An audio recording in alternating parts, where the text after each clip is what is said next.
Hello everybody, it is Ebontis, and today we are going to be talking about Pacific Drive. Now, this is a very unique game. SkillUp did a really good review on it. He raved about it. I know it's going to be one that kind of rubs people in certain ways. There's a lot of settings where you can kind of change up the difficulty of this one. So check into, I've got a tip kind of going over those where you can really adjust a lot of things to make this a smoother journey if you want to. But my goal in this video is a whole bunch of tips that I've learned through playing through this multiple times from previews and things to smooth out your initial journey. And that way it allows you to kind of know what to go for, what to focus on, and have a good experience through this one. It's not an easy game, I can tell you it's a challenge, still survival, crafting, and all that stuff, but survival crafting game where your station wagon is your main companion in this, it's a pretty unique adventure, and I hope more people get to experience it. So hopefully these guides and tips kind of help you through. So let's jump in, and we're going to go through a whole bunch of stuff to make your journey smoother. Here we go. So I know this might be the most obvious thing, but you can open your trunk right here, do whatever you need to inside your trunk, craft something. If you stand under your trunk, look at my health, it's 86%, and I close it, you can actually sit there and hurt yourself. So when you go to close your trunk, back up and close your trunk when you're not standing under it. It's not a huge amount of damage, and if you're out in the wild, it's probably like one can of food. Back here, it's not that big deal, but yeah, you can smack your head on your trunk, and it hurts, so don't do that. Now, every so often in this game, there are going to be things that attach to your car and yank it in directions that you don't want it to go. Sometimes it's truly just gonna get stuck, or it's gonna be hard to get into. They were kind of very nice in this. They have the ability for you to teleport your car. So if your car gets in a tough position, you can't run like half a mile away, like go pick up an object and then teleport it to you. Like I have to search for a warp location, but again, I'm not close enough to my car for it. But if I'm actually reasonably close to my car and I want to teleport it, say like right here, you'll see the green thing come up, warps your vehicle, and you're good. So if you ever get completely stuck, get out, move a little bit away, and you're actually then going to be able to kind of plop your car into a reasonable setting. Trust me, at the point where you need to actually teleport your car, you've probably been through something a little crazy. But there is the ability to kind of unstuck your car. That's how. T for teleport. Now, as you progress into the game, you're going to unlock a couple of things at the Fabricator that are kind of really important after a while. Matter Deconstructor, literally one of the first things you unlock. Now, why would that be so important? Well, every so often, you're going to say, you're going to have a crude door panel. As you can see by my materials, I've done a ton of runs.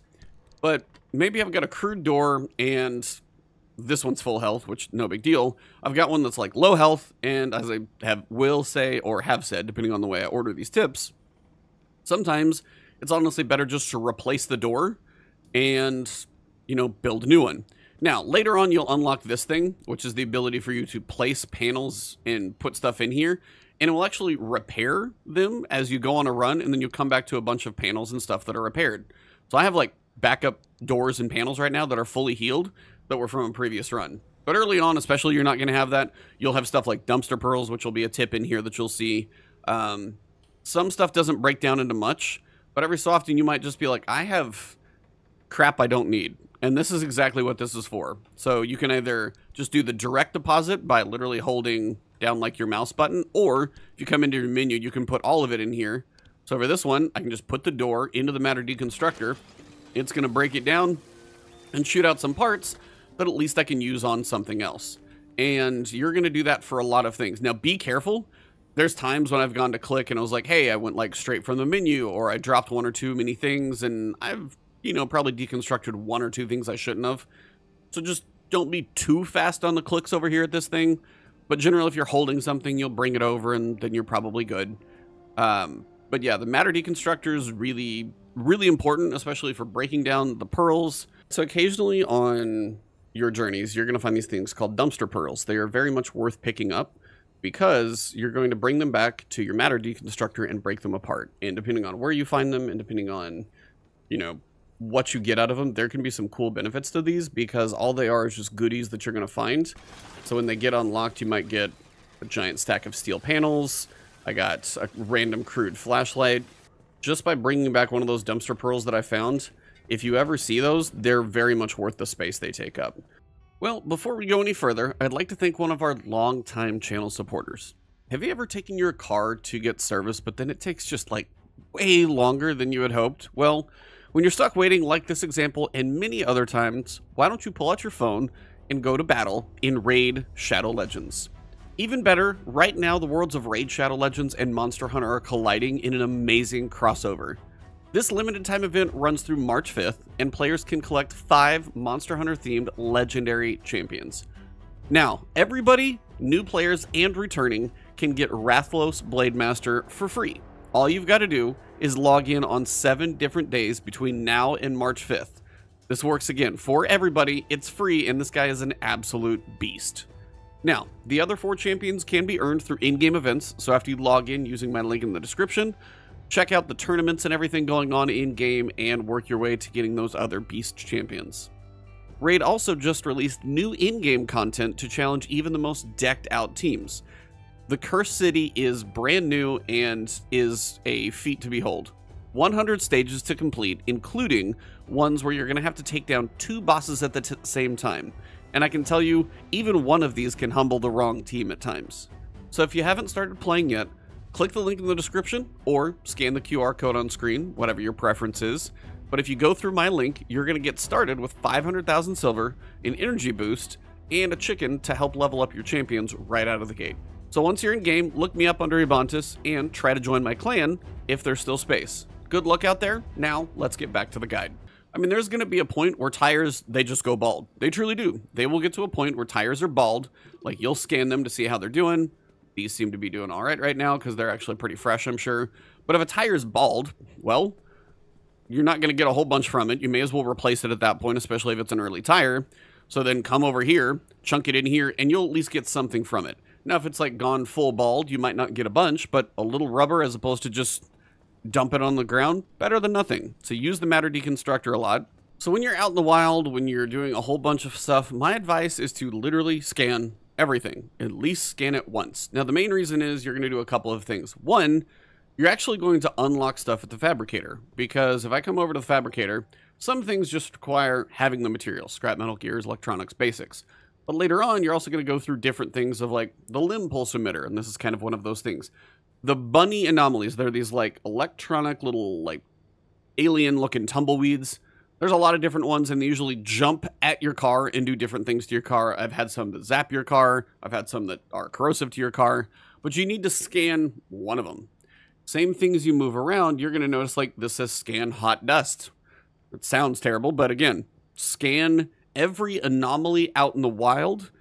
And if you scan every anomaly, then you're going to make sure you've got just about everything that you may need unlocked because you've scanned a lot of things. Like when I need certain panels, like armored panels, to be able to finally get to this far after steel, I needed to scan a belching barnacle anomaly. Well, when I got to the crazy mid-zone, I actually saw one of these weird looking things, scanned it, and sure enough, now that's unlocked. Armored door, scan a bubblegum buddy, scan a spark tower. Spark towers you'll see very early on. That's like one of the things you'll see in one of your first missions. Scan it. And that way this thing is unlocked. So truly scan just about everything. So you're never like waiting for a blueprint. You may not have come across it as you kind of explore the worlds, but scan as much as you possibly can. For one, obviously for the Fabricator. 2, it's going to give you tips. Sometimes you just might be like, what do I do in this instance? And this is why when I said where this falls in the video, I probably told you to break down this radio and computer every single time you come back here. Well, if you scan it, the recommended tool, Scrapper. If you're wondering if your Scrapper is low and you're like, is this a thing that I should break down? Scan it and it'll tell you. A computer, a radio, a TV, a lab receiver, there's quite a few different things, but scan them. And then the third thing that happens is when you're out here doing your runs, when you get to the point where you're like picking your destinations and then you're in the middle of the run, your legend is going to like show different things. You're going to see types of charges that are here. Scan the charges. The first time you go to pick one up, scan it. Scan everything once. And as you're going through and you leave your main house and you drive to the left and you get to that point, whenever you get into that zone, it's going to tell you exactly what's there. Like you can see that it's going to give you vehicle density, building density, resource density. It tells you that stuff. But at the bottom, it would tell you the type of trucks that are available, the type of vehicles that are available, the type of hazards that are available, the type of charges that are there. And if you have scanned those things, then when you get to that zone, it's going to know. But if you haven't scanned them yet, you're going to keep seeing those question marks. So keep scanning, and you're going to honestly just have a more informed experience. And in this game, when everything wants to beat you up, it's a good thing to be informed. So yeah, scan everything. It's going to be beneficial in multiple ways. Now, when you're early on in unlocking stuff at the Fabricator, you're like, what do I spend this energy on? Every time I go out on a run, it's a little bit tense. Then I pick up the energy, gets a little crazier. Then I choose my exit point, feel like I'm going to die every time. The first time I played that game, that's a little how I felt. Obviously I've played it a lot more now, so I feel more comfortable. But what are the things that are the most important at the Fabricator? And I will tell you, you can get by a whole lot with like crude panels as long as you're closed. And then steel panels, once you get to find a lot of scrap metal, become pretty easy. But I will tell you, tires are one of the absolute most important things to unlock. And early on, you're going to want to get off-road. Now, why is that? One, they have literally twice the health of your basic spare tire. So even if you bump into something, use them a little more, they're going to last longer. But the other thing you'll notice is both the spare and the summer tire have water, which you probably won't be driving in water until you get to the mid-zone. You'll see that a little later. And the only thing that's really good at water is a paddling tire, and honestly, I haven't really had to go swimming so much yet, so I haven't really used those. But I will tell you, the C rating for off-road will work against you. So being as the off-road tire is at B rating for road, so you're decent on the roads, but honestly, the roads you're probably not going to be too hurt. Water is actually okay. You're actually decent for water with an A. Your off-road rating is AA. There are times, and now again, I recently just got to the point where I can get an all-terrain tire, obviously AAA, and it's actually got 50 more health than the off-road, so that's the next one I'm going to go for, but that takes unstable energy. The off-road tire just took stable, a basic workbench, and a research gear.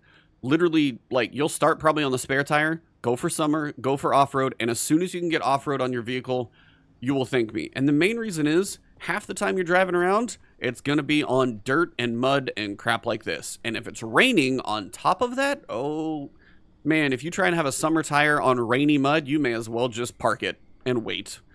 Not really. I mean, I've squirreled my way through some weird roads and stuff early on, but I will tell you, the off-road tires are the absolute godsend when you get that upgrade and then you go bouncing through the woods, because there's some zones that I've gone to, you know, you go through, pick a zone or whatever, and say like G8. You never know what it's going to be. It's all seemingly pretty random.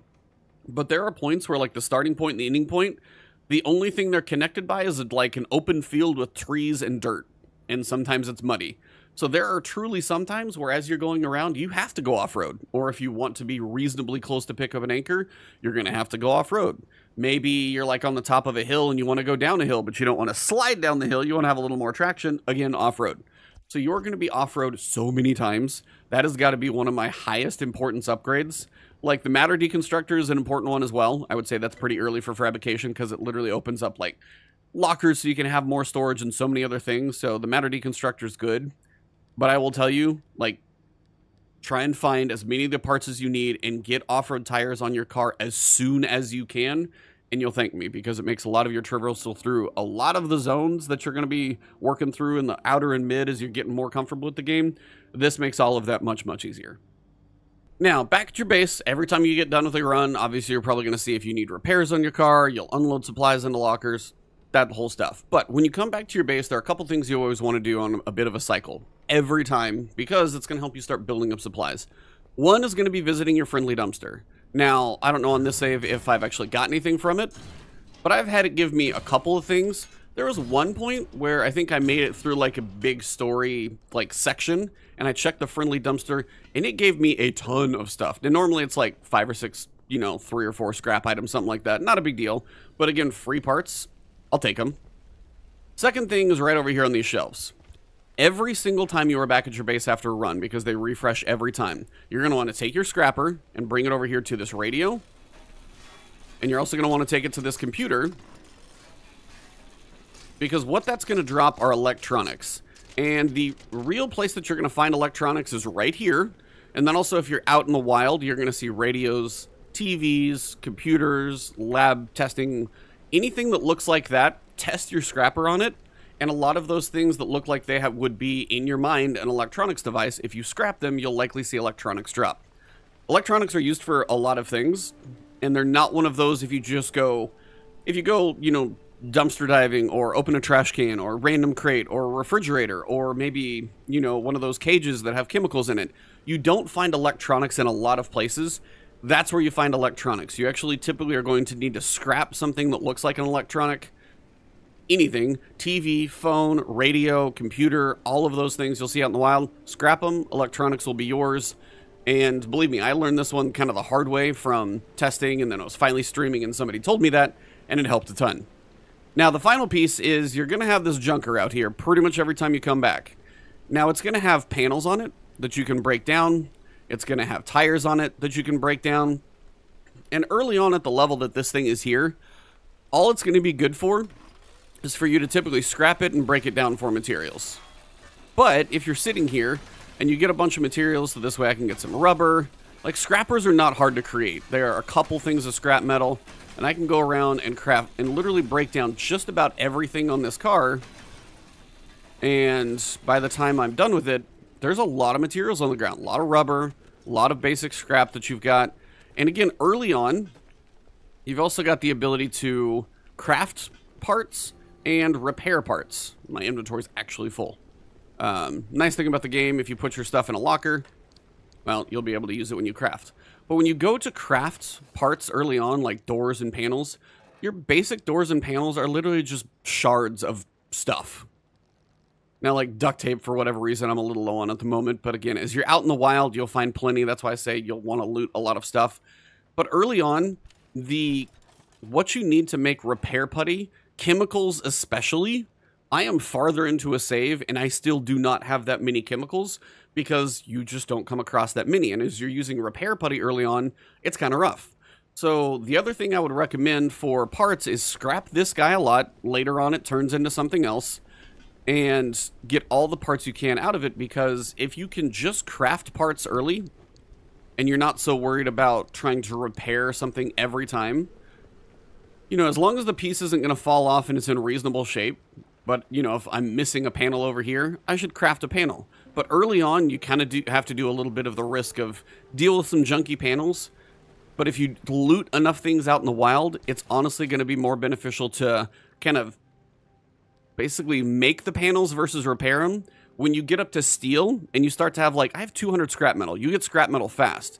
So then when you start making steel plates, which you'll do pretty early to make steel panels, same thing. Steel is something, again, you'll get a point to where you can repair stuff, but it's almost just as efficient to replace a steel panel in some points, especially if it's like really low, as opposed to trying to repair something. Just because the repair putty, it's good to take with you in a pinch, and that's where I would probably try and save it, is save your repair putty when you're out in the wild, because the chemicals, you can do a lot of searching, and I just don't come across as many as I would like.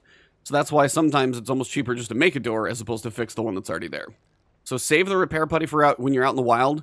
When you're back here at the base, if you've been doing a lot of looting, it might actually be more advantageous to scrap the car, get all the stuff that you know, picked up while you're out on your trip, and then see if you just need to replace a couple, and then roll the dice on that next run with some, you know, maybe partially damaged crude parts. And that's the other thing. Like, if you get to a point where you get an insulated door or an armored door and you get higher level stuff, spending the resources to repair those is a good idea, because you're going to want to keep those since you're starting to invest in higher stuff. Crude pieces, you're going to find those you're just going to find random pieces. You're going to go through a ton of them, and early on, it's just the repair putty is expensive. So keep that for on the wild if something like is literally about to break, but if you can get back to your base and just replace it, do it that way. Now, in the setting menus, there are a lot of things that I would tell everybody to probably take a second and look at. Loot highlighting and high visibility loot. It literally is just going to like highlight loot when you drive up to buildings and you get pretty close. You know it's lootable. Maybe there's something behind a building. It just kind of makes the visibility easier and highlights loot so you know if a building is worth going into. You may think it's easy mode, but honestly, looting, I don't want to make a friction thing, so I just figured I'd make that a little easier. As for difficulty, I mean, you can take off car damage, player damage, ambient damage, player death. You can make quirks go away. You can have endless, you know, you can have the easy ignition and shifter. Those you can turn on and they won't mess with achievements, but you can turn off where wet weather affects your traction. You can have endless headlights. You can have infinite fuel. You can get rid of any quirks on your car. You can get rid of like the big storms. All of that stuff you can go away. So if you just want to kind of experience the story at your own pace with a lot less stress, you can do that. So If you want to change settings and make the game more fun for you, have fun, but there's a ton of settings in here, so look through them and see which ones you want to change. So once you actually get to the end of a zone, whether it's a connection and you drive through the little like teal blue light gate thing and then it takes you a second to this zone, you can actually choose to go a different direction. So if I want to, I could go over here to the highway and go wandering on somewhere else. If I want to go up here, I can. Now, the stuff that you scanned won't be there. Like, obviously, this one tells me pretty much everything that's going on. And you can toggle the legend and look at it just in different font. But, again, if for some reason you need to call an audible in here, remember, if it has a number next to it in a circle, a 2, a 1, any of these kind of things, even a 4, that's how many charges you're going to need to leave. If it doesn't have a number next to it like this, and for some reason I go up here, and I end up in a place, if you can't leave that zone, you're not going to be able to get out of there with basically almost like exiting the zone through the menus, and that's going to kind of consider yourself as a non-leave, kind of a death, not a good thing. So when you are making your plan, you're not always going to be able to go to every place. So just make sure you always pick a place with an exit number. And that means like 1, I need to pick up 1 unstable anchor for this one, and that's going to allow me to leave. I can get more, but 1 should allow me to have enough energy to leave. This requires 2. This looks like it's going to require 4 because it's a big trip. So keep that in mind. You can call an audible, but just be aware you can also call an audible and kind of screw yourself. Now, I know the game covers this early on, but I still want to cover a couple of things that you're going to know about your map. So the yellow circles, you're going to see those are going to be your anchor signals. That's going to be here. They're pretty small early on with the stable anchors. They're usually pretty easy to spot. You can also see that this little tape is not recognized. These are going to be actual like audio logs. So if you see these and the zone is somewhat stable, you're going to be passing by it, pick them up. These are done by one of the other voice actors, and they give you a cool history, kind of almost like a reporter investigation. They really dive a little bit more into the lore. But using your legend, you can see exactly what buildings are in the area. Cabins, Arta towers, buildings, Arta towers of a different style. You can see if gateways are actually too close or if a gateway is ready, and we'll cover that more in the exit, but your legend actually is going to help you quite a bit in here. But the other thing to note is the elevation lines. All these little lines mean like from this point down here, which technically I didn't plan it, but I could actually drive over here and I could leave and I could travel onto a next zone if I wanted to, even though I didn't plan to. So if things are open in connect, which you kind of have to open routes to be able to do this, but if you have optional routes that do connect, you'll have the option to move on.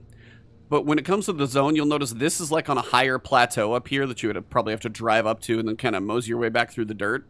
But all these little dash lines right through here, if I tried to drive from here straight up, I'd be going up a straight hill. Same thing if you look like next to me. I've got basically a mountain on that side to the left, and that's exactly what is over there on my left-hand side. That is a very steep hill. So sometimes you'll notice there's like a big, low, open area that you can go between, and sometimes the road is between two cliffs, and you know, like, I'm not going to be able to get out of here very easily. This winding road is here for a reason, because it gets you up the mountain. If you kind of check those things out as well, you can also plan your path to your exits if they're going to be easy, if you got to go cliff diving. Gets a little crazy sometimes, but looking at your map, that can actually help you plan some routes and see what's worth it and what's not. Now, this is probably more of a precaution, but I've been, in a sense, been caught in a really unfortunate situation before. So one thing I will do is maybe I want to go over to a group of buildings and I want to loot the buildings real quick. What I like to do personally is like, what is the next thing I'm going to do when I get back in my car after that? Well, I'm going to head back and then go up this road and check out the anchors up here. What I literally like to do before I leave my car is I want to point it in the direction I'm going to be going. If an anchor is that direction, I try and get the passenger door towards the anchor, so it's less time that I'm holding it, and it's easier for me to get it in there. Sometimes, like when you pick up an anchor, you cause instability right in that region, which causes crazy things to happen. Sometimes you'll get some like air bursts that come out of the ground and launch it out of your hand. Your car might get moved. The easier it is to get to that side of your car from the anchor, the better off you're going to be. So that's why truly I will set my car up. If I'm going to go pick up an anchor, I'm going to walk away from my car like this. I'm going to have it open so I can go run, pick it up, and come back in and drop it fast. And that's just going to save me a little bit of time so that anchor doesn't bounce out of my hand and go rolling down a hill or something crazy. But also I just like to line it up. And this is a nice thing too. If you look in the passenger door, you can still look at your map. But I just like to line myself up for whatever my next objective is going to be. Point my car in that direction. If there's an anchor, I've got the door open if I'm ready. And that way I know if like I'm going to go wander through here. Now the other thing to kind of mention, which you can do this now and I'll show you, same thing would happen later. Sometimes it's just advantageous for me to park my car a little farther away than like the building might be, as opposed to drive my car up next to it. Now this is very simple early on because I can just walk up into this building, I can use my pry bar to open it up, and there's not a lot that's threatening me because this early zone is pretty easy to manage. It really is. Like this early stuff, not a big deal, just coming in here, grabbing some basic supplies early on, get me a little bit of food. And you'll notice when you do take food, for example, I can hit T to transfer materials, and those will always move over with T, but food and other things, you got to be specific to transfer them over. But this is pretty low threat, low worries at this point, because it's just what you're dealing with in these early zones, not as big of a risk. So running around out here, not that bad. But the other thing to know is sometimes from point A to point B, your health is just going to take you some food, or when you get back to base, you can heal yourself.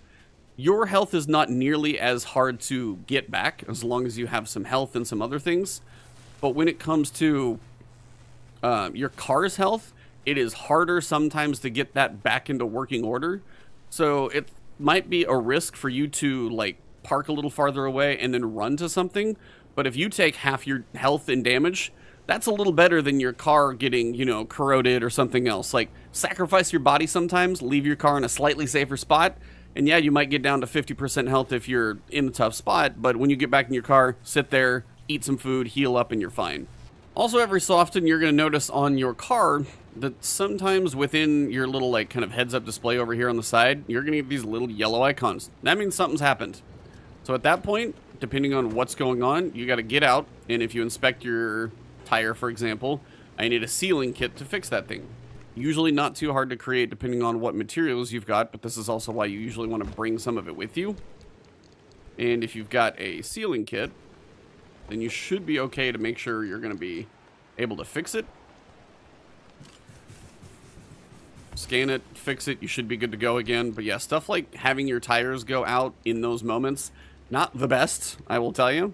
And yeah, there are times when you're just driving along, you run over something, and when your tire goes out and you start pulling a little to the left and you're in a tough driving situation, especially depending on if it's rainy or you're off-road and your tires kind of suck early on, you feel it a lot more early. Later on, some of the tires can help, but if you can fix your tires in a pinch, sealing kits probably are one of the most important things. I'm telling you, like tires, upgrading your tires, and sealing kits, making sure your tires will continue to function. And the mechanics kits, sometimes the mechanics are like, kind of, you know, say the wheel gets a little loose or something. Those two things to make sure your tires function, outside of having door panels, probably one of the most important things you can manage.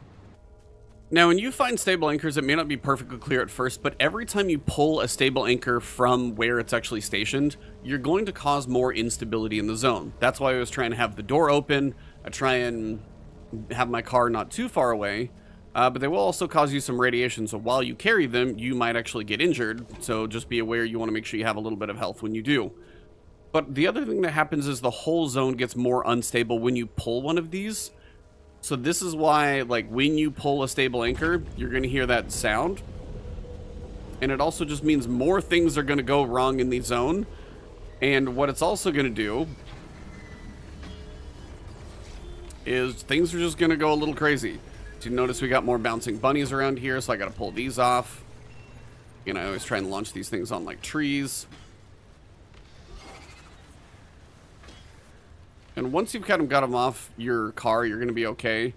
But every time you bring a stable anchor in, things get a little less stable, which means it's also a little crazier to try and do anything else. So if you're gonna go on supply runs, things like that, my advice is try and do your stable anchor or your corrupted anchor or your unstable anchor. Do your anchor stuff last, because as soon as you start getting into that, things get crazier and then things go a little haywire. Now I'm going to go grab the second anchor. The other thing that I want to show you and point out is when you grab the final anchor in a zone, that is when things really, really go south. And that is when the zone stability is going to start to collapse because the stability has basically been removed. That's also when you're going to need to make sure you know where your exit's going to be. When you pull the last anchor in a zone, that's when stability really starts to go away. Now, I'm not going to go driving off this cliff to try and get to an exit point, so I really need to understand where my exits are going to be. Turn that off and turn that off. So when I pick this up, I'm going to be trying to leave. Now, all of these are possible exit points. Each one are. Things aren't going to go totally bad depending on where you are, but you'll notice each one has like a circle, and I'm inside of that circle. This one over here, technically an option, but it's not going to be easy for me to get to because I'm going to have to go all the way down this road, and unless I'm just going to go cliff diving once I get over here, which some points you might want to do that. Now, there's also a storm coming. I might wait for that to pass before I pick up this anchor so it's a little more safe. But what I would likely do is I would try to find something that's relatively close, but also easy to line up my shot. So if I pick up this anchor, I know some things might start to get bad, but it's not going to be completely awful until you actually choose to exit. And then when I pick a gateway, I would probably pick this one. I would mosey myself down the road to about this point. So at that point, I would face myself towards the exit point, the gateway. And as soon as I turn it on, then I would just literally do nothing else and drive straight there. That's literally the main reason I'm trying to mention this whole final piece. When you pull the final anchor, things get a little crazy. The overall zone may start to collapse a little faster than you think, so trying to have like an exit plan is a good idea. Then when you are really ready and you pick your gateway and you choose that little beam of light to come down out of the sky at a certain point, you're going to want to know exactly where you want to go. So I'm going to want to get off of this hill, go back down the road, U-turn, pop this open for a gateway, and then drive straight into it. I'm not going to pick this as an exit point because that is way too damn far away from pretty much everything. And unless I want to jump off a cliff with my car, which probably is going to go poorly, that doesn't seem like a good idea. So I'm going to grab this anchor after the storm passes, and we'll wrap the, conclusion of this trip up. All right, so the storm has passed. I'm going to grab this anchor, and we're just going to go through this exit sequence just about how I would normally do it. So anchor's here. Literally got some random tourists that are just showing up by my car. That's another thing that starts to happen is you're just going to have these radiation zones that just appear out of nowhere because you're just causing instability. So what we're going to do now is we're going to try and get back to the road, and then we're going to leave, and this will pretty much wrap up this video. So what I'm hoping with this video is trying not to spoil all of the fun, but I'm trying to make sure the early part of your journey is going to be a little bit smoother than mine was, because I've gone through the early part of this journey a couple of times. And in these moments where chaos is happening, you tend to go a little faster than you think you might want to. Things go a little wrong, car gets injured, and sometimes things go poorly. And if I can save you a few of those headaches and you enjoy the game more, that's my goal, because I really am enjoying this game. It's a unique thing to experience, and I'm hoping it's one of those that more people can experience. Now, don't ask me why I'm stopping. These little thermosap crystals are something that I really need a lot of, so give me a second. You'll know what I mean. Thermosap crystals come from those little tourists. Sometimes the squires, like the armored doors, you'll get them out of if you break them. Later in the mid-zone, there's things that you'll pop that'll have a bunch of those thermosap crystals, but they are something you're definitely going to need, and apparently they're just blowing around the map because there's storms in this zone like crazy. So if I hit this here, I need to get outside of that circle. So all I'm going to do is go down the road, because roads are generally easy to travel. If you've got a dodge like an anomaly that's on a road, you're usually going to have enough room that you can kind of just go around the anomaly, even if it's stuff like tourists. It's not so bad. I think the abductor's trying to chase me here, so he's pretty pissed. See, he's going to lock on eventually, so you may as well just let him do it. Brakes. And again, wherever he tries to pull you, see, sometimes it's hard. They're going to get a little momentum, and he's going to let go in a little while. But that's why those things are trouble. Alright, so I'm about where I need to be, so I'm going to turn my little butt around.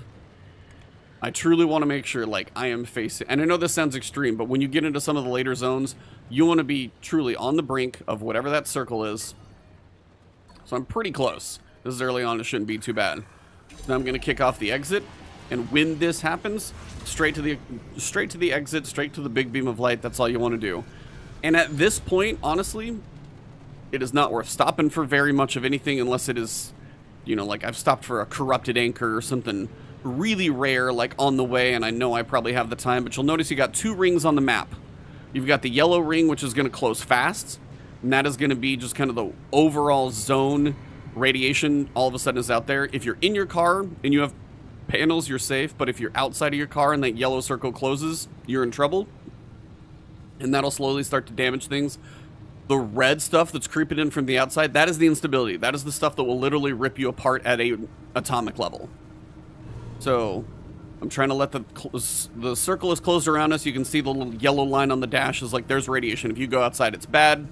But at this point, we're just going to drive in and pop out back at the garage. You do not want to be in the zone when the instability happens. You're going to be losing health. Your car is going to be losing health, and it's just bad news. Depending on the speed that you have going through the actual portal is kind of the speed you're going to carry back to your home base. And then when you're done, just pull back in, park on the little charging mat, and you'll see it says connected over on the window over there on the wall. Enjoy yourself out there. And Oppie will sometimes give you some dialogue. It's always nice because you can come back in here, heal. And this is why I say sacrifice your body sometimes to go pick some stuff up, keep your car in a safe spot, because as long as you can come back and heal yourself, you're going to be good. That's just about everything I think I can cover that's not going to go crazy spoilery. Avoided any story-related stuff if I could. And hopefully you can have a smooth experience and you check this out. But remember, there's a bunch of settings in the game if you want to make things a little smoother for you. It's a preference. It's a video game. Have fun. Whatever makes it fun. Don't worry about achievements that much if you think it's a cool experience that you want to have. But some things are frustrating. Turn them off. But other than that, I think that's everything I can cover right now. So if you enjoyed the video, drop a like below. Leave a comment if you've got something I may have missed for early games. Just try not to spoil any story stuff for people. If you want to find me on Twitter or Twitch, it's Ebontis over there. But right here, hit that subscribe button, hit the alert bell. Nice way to support the channel for free. And also for everybody, when it comes to the sponsor section of the video, if you guys will click the link in the description, that's a really good way to help out support the channel just by clicking on the link and support me there through Raid. Thank you all very much. Have a good one, and I'll see you soon.